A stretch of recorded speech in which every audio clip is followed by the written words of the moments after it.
হাসিনার সময় হেলমেট বাহিনী যে ছিল, হেলমেট বাহিনীর মধ্যে আপনি শিবির খুঁজে পাবেন। তাদের অবস্থান সবসময় দেশের বিরুদ্ধে এবং দেশের সার্বভৌমত্বের বিরুদ্ধে।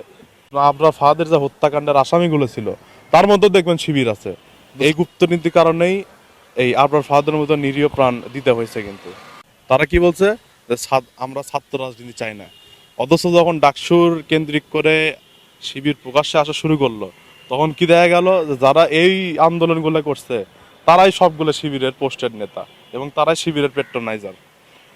তো এই মুনাফিকি রাজনীতি, তাদের এই মুনাফিকি রাজনীতি এবং তাদের যে আপনার মুক্তিযুদ্ধ বিরোধী অবস্থান, তো এটা কই থেকে আসে? এটা জামাত শিবিরের কাছ থেকে, তাদের যে যুদ্ধ অপরাধী এজেন্ডা ছিল সেখান থেকে আসে।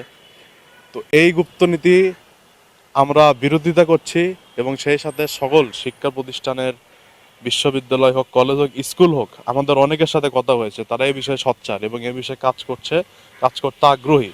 আমি তাদের সবাইকে আহ্বান জানাবো যাতে খুব জোরালো কণ্ঠে আমাদের প্রতিবাদ জানাতে হবে, যাতে এই গুপ্ত রাজনীতি বাংলাদেশে আর কোনোদিন চলতে না পারে। এটা একদমই সহিংস আচরণ এবং এটা কিন্তু নতুন না।